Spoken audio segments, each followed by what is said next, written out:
Mulanya ia beragama Kristen, katanya. Ia mengaku pernah mendalami agama lamanya sangat intens, tapi lantas meninggalkannya. Jadi hampir semua ceramah Yahya Waloni kerap mengungkapkan kebenciannya pada agama lamanya. Bahkan kalau mau ditelaah, modalnya sebagai penceramah ya cuma itu-itu aja. Rasa benci pada agama Kristen, rasa benci pada orang yang berbeda.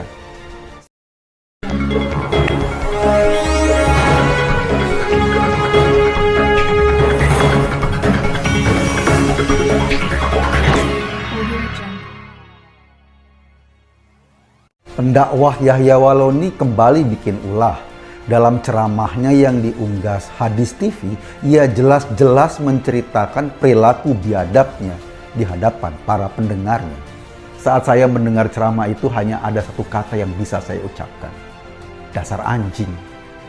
Sekali lagi, apa yang didapatkan umat dari orang sejenis Yahya Waloni kayak gini? Yang dengan bangga menceritakan kebiadabannya sendiri di hadapan pendengarnya. Yahya Waloni adalah pendakwah yang mengaku seorang mu'alaf. Mulanya ia beragama Kristen, katanya. Ia mengaku pernah mendalami agama lamanya sangat intens, tapi lantas meninggalkannya. Jadi hampir semua ceramah Yahya Waloni kerap mengungkapkan kebenciannya pada agama lamanya.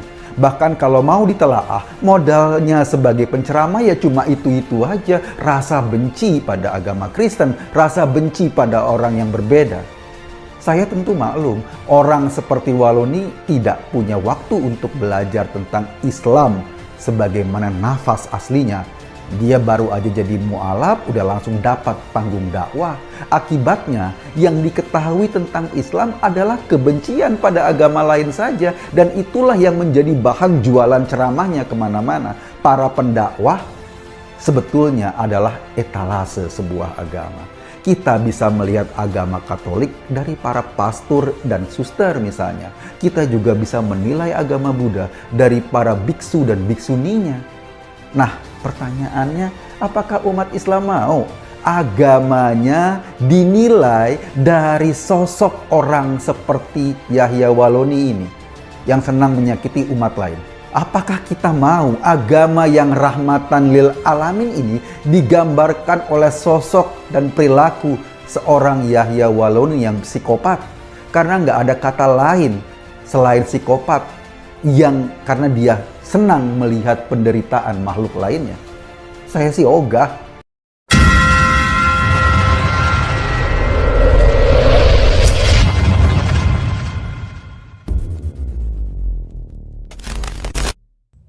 Pegiat media sosial Eko Kuntadi menanggapi soal isi ceramah pendakwah Ustadz Yahya Waloni yang menyebut Isa Al-Masih atau Yesus Kristus adalah nabi yang gagal menuntun umat manusia.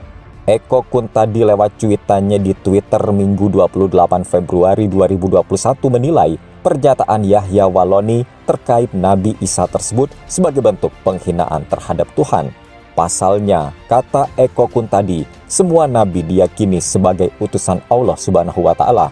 Oleh karena itu, menurut Eko, apabila Yahya Waloni mengklaim Isa sebagai nabi yang gagal, maka tandanya penceramah itu telah menghina Tuhan.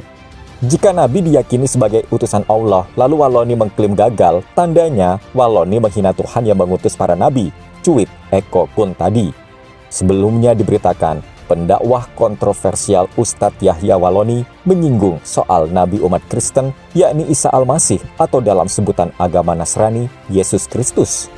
Yahya Waloni mengungkapkan, dari ratusan ribu nabi di dunia yang berhasil membimbing umat manusia, hanya nabi umat Islam, yakni Muhammad SAW, sementara nabi-nabi lainnya menurutnya gagal, termasuk Yesus Kristus. Hal itu disampaikan Ustadz Yahya Waloni lewat video ceramahnya yang tayang di kanal YouTube Termometer Islam seperti dilihat pada Selasa 23 Februari 2021. Dalam tayangan video ceramahnya tersebut, Yahya awalnya menyinggung soal agama Yahudi. Menurutnya, Yahudi saat ini lain dari agama Yahudi Israel yang dulu. Silsilah agama Yahudi yang sampai saat ini lain dengan agama Yahudi yang dulu. Israel yang dulu itu adalah agama Tauhid, kata Yahya Waloni. Selanjutnya, Ia mengungkapkan, dari ratusan ribu jumlah nabi, hanya satu yang berhasil menuntun manusia ke jalan yang lurus, yakni Nabi Muhammad SAW. Adapun dari ratusan ribu nabi yang gagal tersebut, kata Ustadz Yahya Waloni, nabi yang terakhir gagal menuntun manusia, yakni Isa Al-Masih atau Yesus Kristus. Tabrak anjing agar kakinya pengkor karena haram, Habib Ja'far bilang, daging kita juga haram. Belakangan ini beredar luas kabar yang berhembus tentang oknum pemuka agama yang diduga Ustadz Yahya Waloni sengaja tabrak anjing yang dianggap haram karena najis itu hingga pincang. Deddy Corbuzier lantas mempertanyakan tindakannya ini kepada Habib Ja'far. Ditanya Deddy Corbuzier tentang anjing yang berada di jalan-jalan tersebut itu sebetulnya di dalam Islam, apakah boleh atau tidak boleh tabrak anjing, dan apakah sebegitu haramnya sehingga banyak oknum yang sengaja menabraknya. Habib Ja'far pun mengemukakan jawabannya. Sebagaimana yang dikutip pikiran rakyat Pangandaran.com dari kanal YouTube Deddy Corbuzier yang diunggah pada Rabu 24 Februari 2021, Habib Ja'far pun mengemukakan jawaban bijaknya terkait pertanyaan Deddy Corbuzier tentang anjing yang dianggap haram karena najis hingga tega tabrak hewan berkaki empat itu.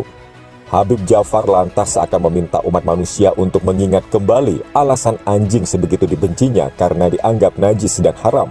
Sebab, bagi Habib Ja'far, ketika anjing itu dianggap haram karena dagingnya ternyata daging manusia juga sama najisnya apabila dimakan. Sementara itu, anjing yang dianggap najis karena air kencingnya, ternyata kalau ditelaah, menurut Habib Ja'far, kencing manusia juga najis.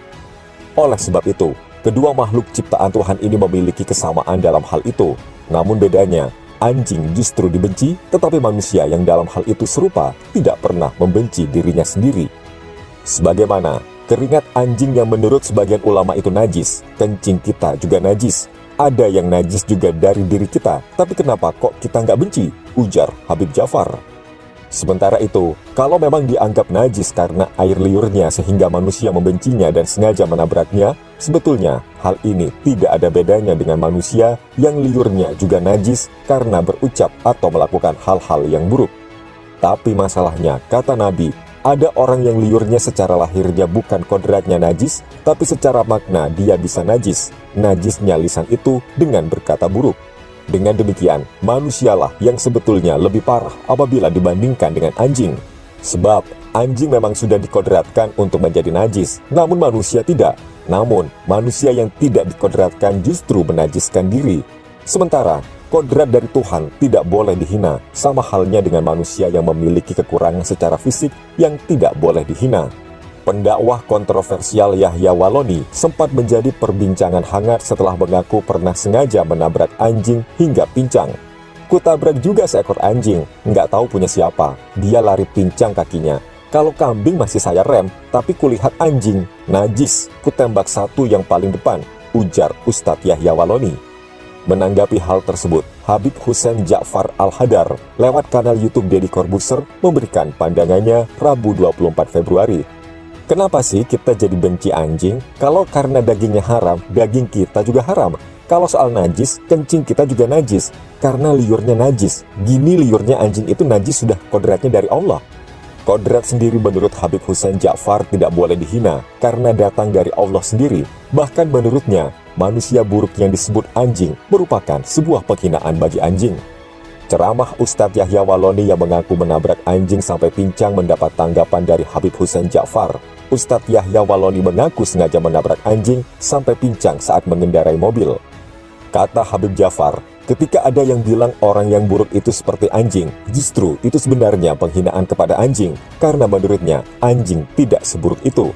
Deddy Corbuzier selalu menanyakan mengenai Ustadz yang bilang kalau ada anjing tabrak saja, bukankah itu penyiksaan? Tanya Deddy. Habib Ja'far mengutarakan, menyiksa binatang apapun dilarang dalam Islam. Memang, lanjutnya, ada hadis diperbolehkan membunuh anjing jika anjing itu mengganggu dan membahayakan kita. Ustadz Yahya Waloni sedang disorot sejumlah kalangan karena mengaku sengaja menabrak seekor anjing hingga pincang. Pernyataan itu disampaikan Yahya Waloni melalui ceramahnya.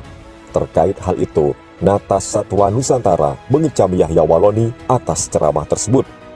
Apakah ini salah satu cara buat naik daun? Kami bukan ahli agama, tapi kami tahu menyakiti makhluk ciptaan Tuhan apalagi dengan disengaja itu perbuatan tercela dan zolim. Tidak usah membawa alasan najis dan sebagainya. Zolim, ya zolim. Najis bisa dihindari dan bisa disucikan, ungkap Nata Satwa Nusantara di akun Instagramnya Minggu 14 Februari 2021. Nata Satwa Nusantara mengajak Yahya Waloni untuk berdiskusi terkait perbuatannya yang menabrak anjing tersebut. Nata Satwa mengajak masyarakat jangan mencontoh perbuatan tercela yang dilakukan Yahya Waloni. Misalnya ada orang kodratnya berkekurangan secara fisik, kita nggak boleh hina. Justru kita harus empati. Karena itu dari Allah. Nah, kalau ini kodratnya baik, tapi digunakan untuk hal-hal buruk, untuk berkata buruk, kata Nabi najis. Dan itu, ya, itu yang paling parah justru. Gue kemarin sempat ngobrol sama Gus Miftah. Beliau mengatakan, iya tapi banyak orang yang lebih anjing. Iya makanya. Jadi sebenarnya ketika kita bilang orang yang buruk itu seperti anjing, justru sebenarnya itu penghinaan kepada anjing. Penghinaan kepada anjing. Karena anjing nggak seburuk itu. Karena anjing nggak seburuk itu. Nah, oke. Iya, tapi silakan. Iya, karena ada ulama itu yang merekap daftar kemuliaan anjing. Oh, ada daftar kemuliaan anjing nih? Ada daftar kemuliaan anjing. Tapi sebelum lanjut ya, Bib ya? Iya. Polisi aja menggunakan anjing. Polisi menggunakan anjing. Iya kan? Buat bom, buat apa, buat ngelacak, itu pakai anjing. Iya. Dan memang anjing, menurut semua ulama, dari semua madhab, itu diperbolehkan untuk dipelihara kalau untuk menjaga rumah, tanaman, jaga rumah, kemudian untuk kepentingan polisi dan lain sebagainya. Itu sepakat ulama. Yang nggak sepakat itu kalau tidak digunakan untuk itu. Kalau tidak ada gunanya. Kalau tidak ada gunanya, ada yang bilang haram, tapi madhab Maliki bilangnya makruh, bukan haram. Makruh. Karena kata Nabi dalam hadisnya, redaksinya, itu kalau ada anjing yang tidak digunakan untuk kemanfaatan memelihara, menjaga ini dan itu berkurang pahalamu. Pahalanya berkurang. Iya, sehingga madhab Maliki bilang nggak haram dong, makruh doang berkurang pahalanya. Tapi madhab Syafi'i bilang haram. Oke, Habib, ini gue potong ya, Bib ya. Sebelum nanti ke 11 kemuliaan anjing ini ya. Iya. Misalnya ada orang nih yang dia kesepian. Dia kesepian misalnya. Tapi anjing ini selalu memberikan dia semangat kadang-kadang kan. Kan ada tuh yang misalnya orang kalau dia ada yang ngurusin, dia ini, terus dia menjadi bahagia. Apakah itu juga menjadi sebuah manfaat atau tidak? Iya, pada akhirnya tergantung kemanfaatan kepada dirinya. Kalau dia bisa secara mental, dijaga oleh anjing itu, ya tergantung nanti dia ambil pendapat ulama yang mana. Jadi kalau dia kaji saja, kalau menurut dia, misalnya dia konsultasi ke psikolog dan memang secara mental dengan ada anjing itu dia bisa survive, ya gak apa-apa. Karena ada gunanya. Karena ada manfaatnya. Intinya itu ada manfaatnya. Nah kalau sampai ada orang nih, misalnya mengaku ustadz, terus mengatakan ya kalau anjing tabrak aja. Itu gini, kita nggak bicara najis nggak najisnya, haram nggak haramnya. Tapi bukankah anjing itu juga makhluk ciptaan Tuhan juga yang bukan untuk, beda dengan makanan sapi yang sembelih aja ada caranya kan begitu kan. Kalau ditabrak saja sampai pengkor, itu kan penyiksaan bukan? Iya. Nah, gue mau bicara secara umum begini. Menyiksa binatang, apapun binatang itu dilarang dalam Islam.